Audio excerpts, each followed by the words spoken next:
Hola chicos, ¿cómo están? ¿Cómo les va? Bueno, antes que todo, seguimos con esto de conversar sobre el trabajo. Acuérdense, por favor, que vamos a hablar sobre el trabajo como el concepto contemporáneo, el actual, el moderno concepto del trabajo, el que rige ahora, ¿sí?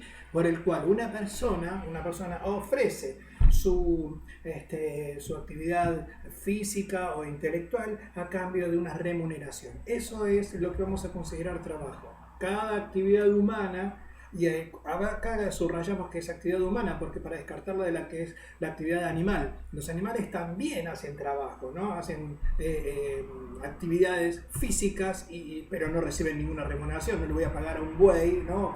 O a un caballo un salario. Se descarta eso, aunque hay algunos trabajadores que son medios animales, que es un buen chiste. Lo que voy a decir es que vamos a considerar al trabajo como esa actividad humana por la cual una persona ofrece su actividad física a otra persona, que puede ser física o jurídica, a cambio de una remuneración. Lo importante es eso. Es una contraprestación. Uno da su actividad física, el otro la recibe y da un salario, un sueldo o una cantidad de dinero, una remuneración o contraprestación de vida. Son muchas palabras, muchos nombres, pero que se refiere a lo mismo. Ese es el moderno concepto de trabajo. Importante el trabajo. Hoy es importante el trabajo porque gracias al trabajo uno recibe una remuneración y gracias a esa remuneración o ese salario o ese sueldo uno puede satisfacer sus necesidades. Por ejemplo, ¿cómo cargo la sube? Con plata. ¿Cómo me compro un par de zapatillas? Con plata. ¿Cómo me compro un alfajor Jorgito de chocolate de 55 gramos de sabor y dulzura? Con plata. ¿Cómo pago los impuestos? Con plata. ¿Cómo pago el alquiler? Con plata. Todo es con plata. Entonces, salvo esas situaciones extraordinarias, excepcionales, donde uno tiene un padrino, tiene una buena familia, un buen papá y una buena mamá que da una interesante mensualidad por ahí de 5 cifras, y gracias a ella yo no tengo la necesidad de trabajar, vamos a considerar la necesidad de tener un trabajo para poder satisfacer nuestras necesidades, ¿sí? Fíjense, por ejemplo, la importancia, ¿no? Yo lo vino en ese contexto porque a mí me pasó. Por ejemplo, uno, gracias al trabajo, recibe un salario y gracias a ese salario uno puede cumplir sus necesidades. Un ejemplo, por ejemplo, ya si yo tengo un salario no voy a tener más necesidad de decirle, mami, ¿me prestas plata para comprar apuntes? Mami, mirá, al colegio y a veces en el recreo me quiero comprar una media luna. Entonces, para evitar eso, yo tengo un trabajo y desde ese trabajo puedo cumplir mis necesidades, ¿sí? Es la actividad humana, es la actividad humana lícita por la cual yo recibo una cantidad de dinero, remuneración o prestación de vida o salario, sueldo, y gracias a ello puedo cumplir mis necesidades, ¿sí?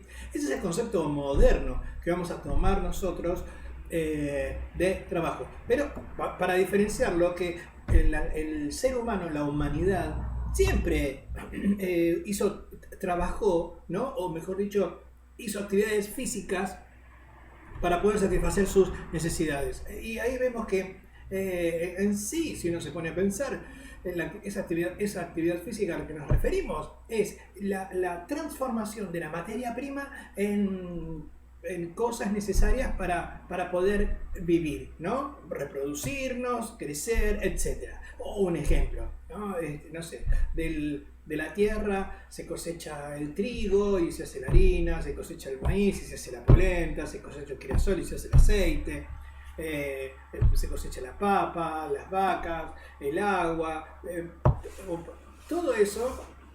Todo eso es la naturaleza, son los frutos de la naturaleza que el hombre se apropia de ellos, ¿no? Se los apropia y con eso hace todas las cosas necesarias para poder cumplir sus necesidades. Ese es el trabajo.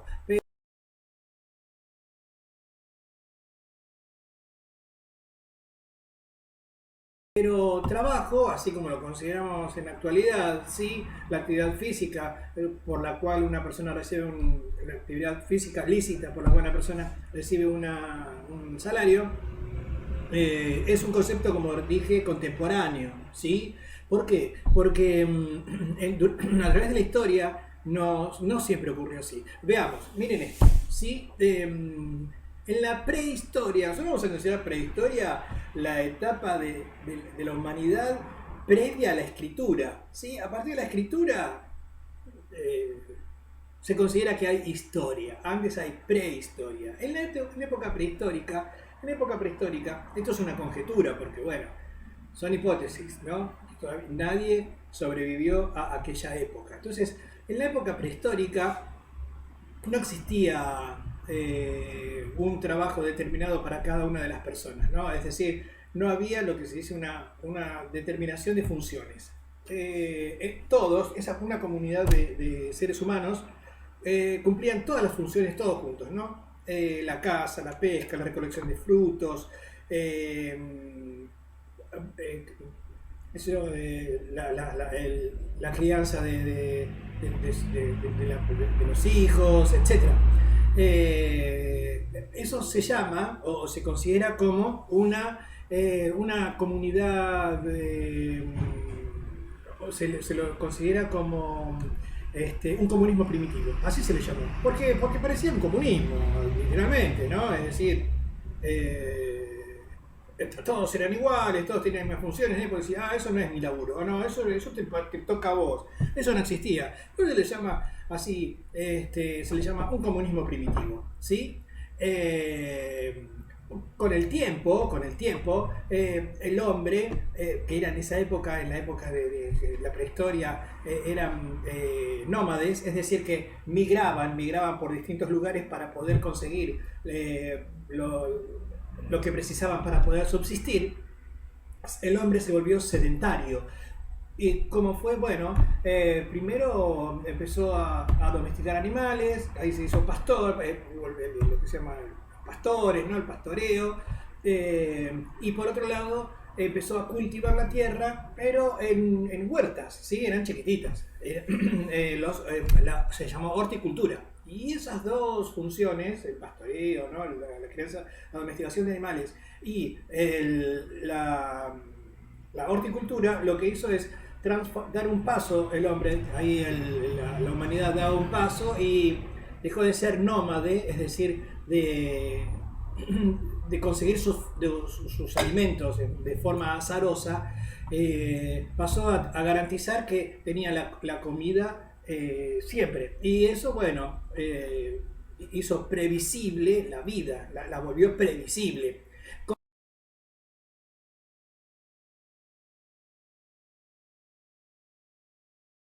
Con el tiempo, el hombre empezó a cultivar mayor extensión de tierra y pasó de la horticultura a la agricultura. Con la agricultura, que producía mayor cantidad de tierra cultivada, también aumentó la cantidad de producción. Y acá, en esta parte es cuando se produce lo que se llama la aparición de la división del trabajo, ¿sí? Y esta parte fue muy importante porque esta aparición de la división del trabajo también determinó una división de la población, de la gente, ¿no? Las comunidades. Entonces ahí las poblaciones, ¿no? Empezaron a transformarse y a dividirse, se empezaron a dividir. Y entonces estaban los que mandaban, aparece un conjunto de personas que mandaban, que eran los dueños de la tierra y los dueños de las producciones de esas tierras. Eran los amos, ¿no? El amo de la tierra, ¿no? Dueño y amo de la tierra. Y empezó a aparecer necesariamente un sector de la población que tenía que trabajar. Pero estas personas no eran trabajadores, eran esclavos. Entonces estamos en la primera etapa de la humanidad en lo que se llama una relación o una producción esclavista. Era una producción esclavista. Es decir, toda la ganancia, toda esa producción iba a manos del amo, iba a manos del dueño. Y los esclavos lo único que hacían era trabajar para poder subsistir. Nada más. El amo no implicaba que porque sea esclavo lo tenía que que tratar mal. Al contrario, lo debía tratar bien porque gracias al esclavo, el amo podía recibir la producción y por supuesto seguir manteniéndose como amo. Y esa parte es importante, ¿sí? Los esclavos, los hijos de esclavos nacían esclavos, pero no necesariamente se nacía esclavo. Cuando en aquella época una comunidad o un sector de una población necesitaba mano de obra, ¿qué hacía? Se organizaba y hacía guerras para capturar pueblos cercanos y para someterlos a la esclavitud, ¿se entiende? Entonces, bueno, ahí vamos a tener que esclavos era una situación de hecho, no era una situación jurídica, no era una situación donde las dos partes tenían derechos, no tenían derechos. El amo no le reconocía derechos al esclavo. Y esto lo que va a provocar fue, como dije, la producción esclavista, donde el esclavo produce, todo queda en manos del amo, ¿sí?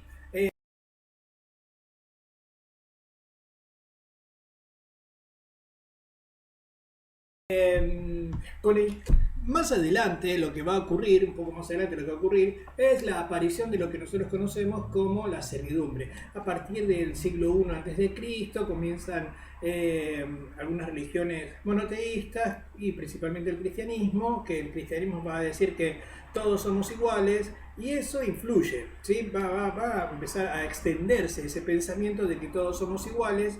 Y más temprano que tarde se produce esa naturalización de que todos somos iguales. En el siglo V de nuestra era cae el Imperio Romano y se puede decir que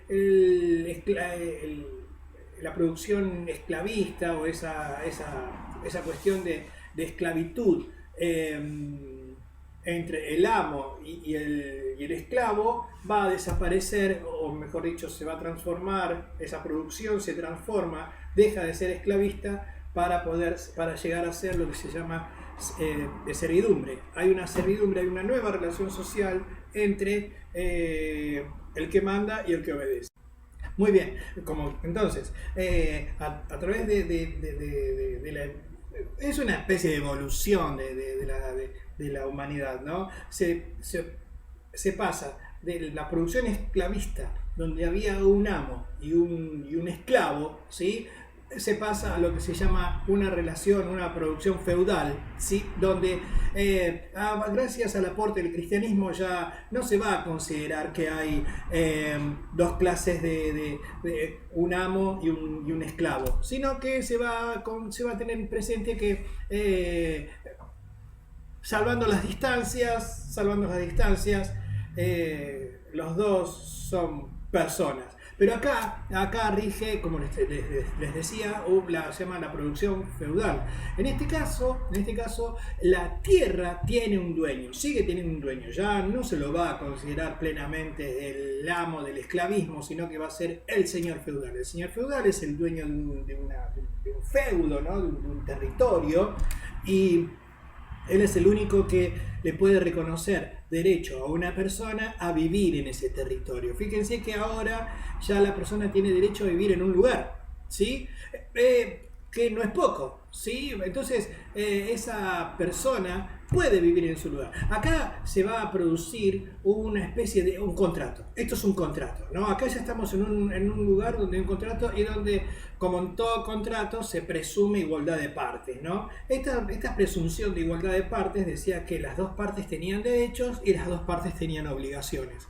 Ya no es como en el periodo de la producción esclavista, donde el amo era dueño del esclavo. Era dueño, el esclavo era lo que hoy podemos decir lo que es una impresora o lo que es la computadora. Ustedes, si no anda bien la impresora, no le van a pegar patadas, ¿no? Bueno, así pasaba en la época de la esclavitud. El amo va a cuidar al esclavo porque el esclavo le produce bienes, entonces lo va a cuidar.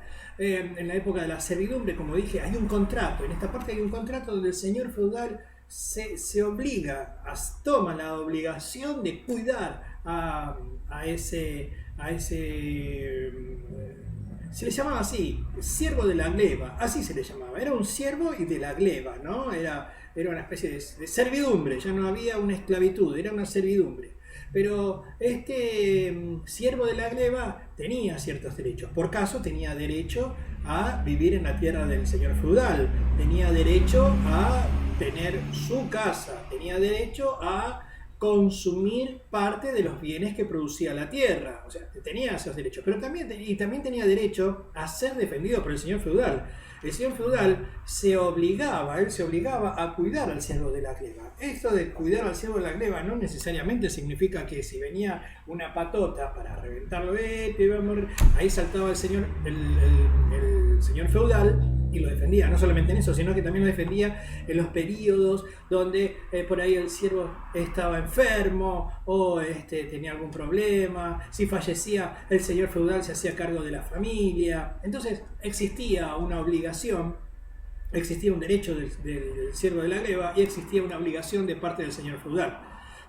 También el siervo de la gleba, así como tenía derechos, tenía obligaciones de servir al señor feudal, trabajar la tierra, cuidar los bienes, etc.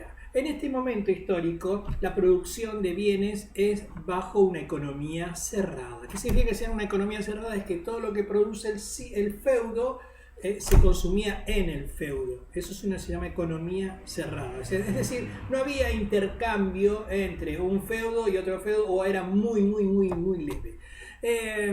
Entonces ya estamos con el tercer periodo de lo que es actividad humana. El primero, habíamos dicho que era el comunismo primitivo. El segundo, la producción esclavista, donde había un esclavo que trabajaba, que hacía actividades para el amo. El tercero es la producción de la servidumbre o feudal, ¿no? Donde el que trabajaba, pero fíjense que no trabajaba a cambio de un salario. Estamos hablando todavía de algo previo a lo moderno. Y esta parte seguimos, ¿no? Acuérdense que el señor feudal lo que hacía era comprometerse a cuidar a su siervo, y el siervo, se obligaba a servir al señor feudal.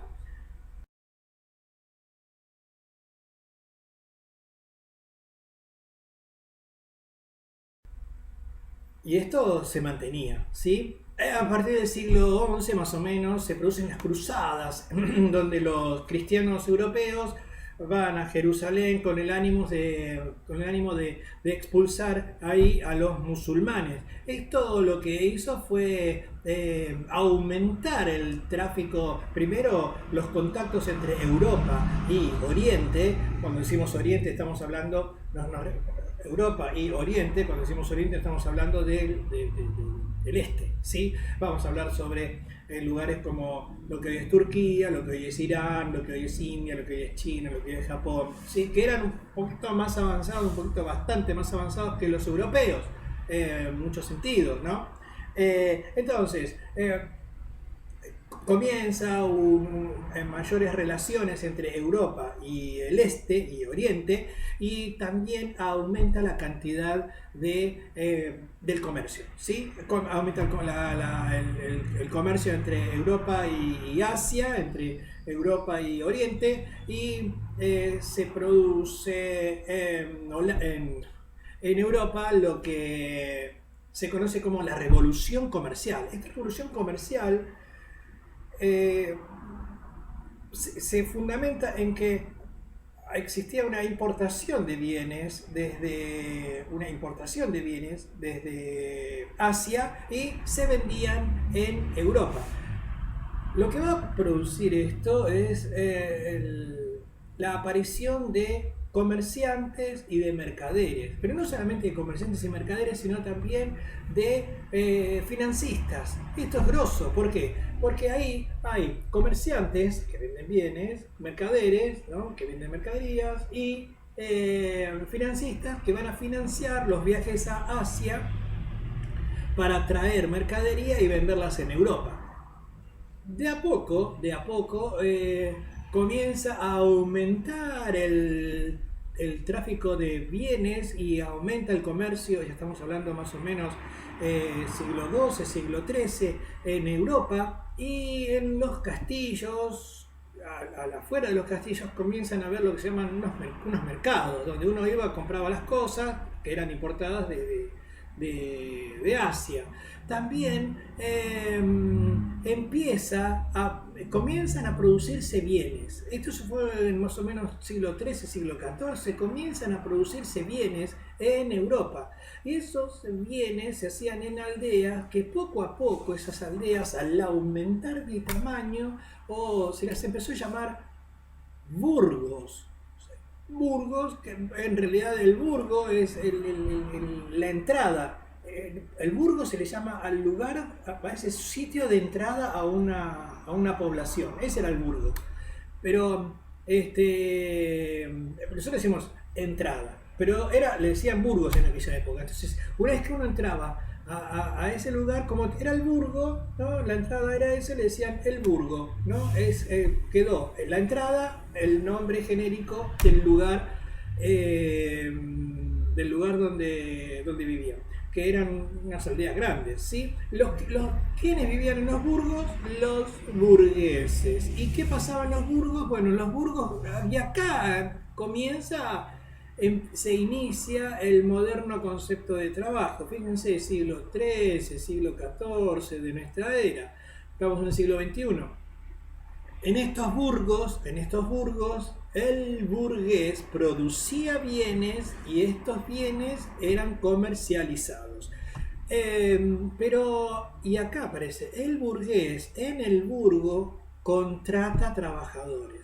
Ahí comienza el moderno concepto de trabajador. Ya el burgués contrata a una persona para que trabaje para él. Y acá está la gran diferencia. El burgués que contrata a un trabajador lo hace con el ánimo de dejarlo de contratar. ¿Qué es lo que pasa hoy? En la época del comunismo primitivo no existía esto. Nadie trabajaba por un salario, ¿no?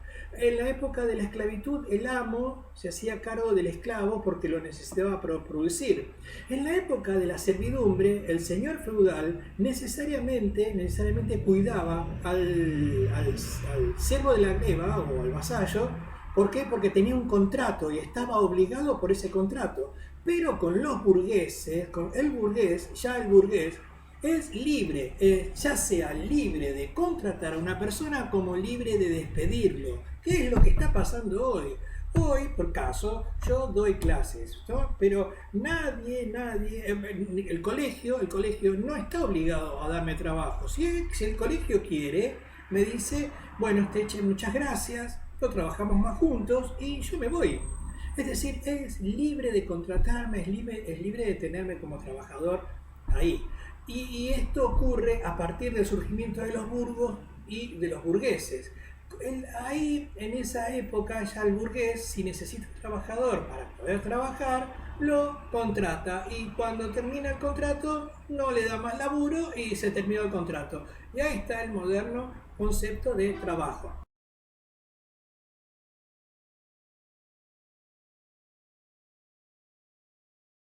En los burgos, el burgués tenía un taller que era producción artesanal. ¿Qué significa? Que no había una producción serial, es artesanal, es decir, una pieza de ese taller es única. Hoy en día, por caso, este fibrón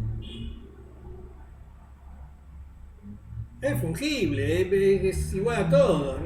Yo no puedo decir, este fibrón es mío. Y si hay uno igual, es muy difícil que lo conozca. Es una producción serial. Esto se hace en serie. Se hace los taponcitos, millones de taponcitos, millones de fibra, millones de tinta, millones. Son todos iguales. Pero en la época de los burgos, allá por el siglo XIII, XIV, era producción artesanal. Esa producción artesanal era única, no existía otra producción, ¿sí? Bien.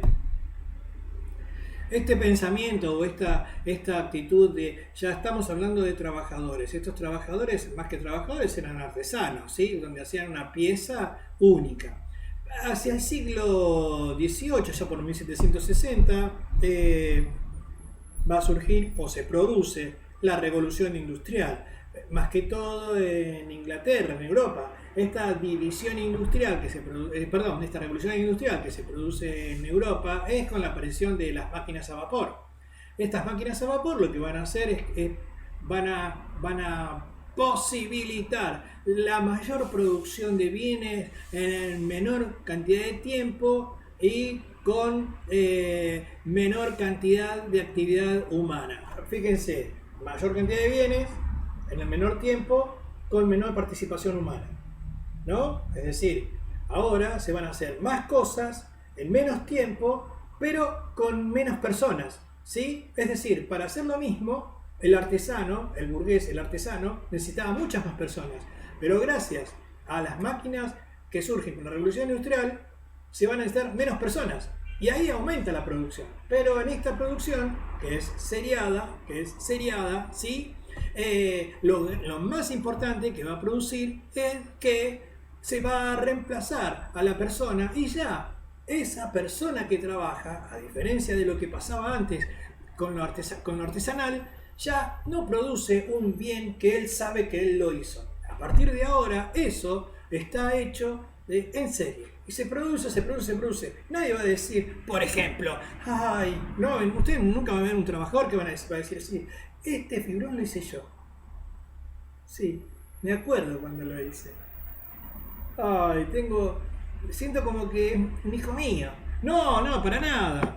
El que trabaja en Pepsi hace Pepsi. El que trabaja en Alfajores Jorgito hace Alfajores Jorgito. No van a decir, ay, yo soy yo hice ese ¿cómo se llama? Ese alfajor. No va a pasar eso. Acá, con la revolución industrial, el hombre va a producir más bienes, pero también se produce una despersonalización de la producción. ¿Qué significa? En la época artesanal, la persona sentía que lo que había hecho lo hizo él. En la nueva época industrial, la persona no siente que lo hizo él. Lo hizo y bueno, ya está, listo.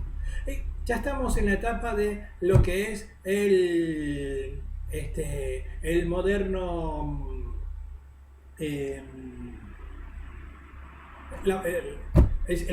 concepto moderno de trabajo, ¿no? Donde un trabajador trabaja en una fábrica o en la producción de bienes o en la prestación de servicios a cambio de una remuneración. Pero a diferencia de la etapa de inicio, ¿no? de lo que es la producción de bienes, de aquella etapa ¿cómo estamos hablando?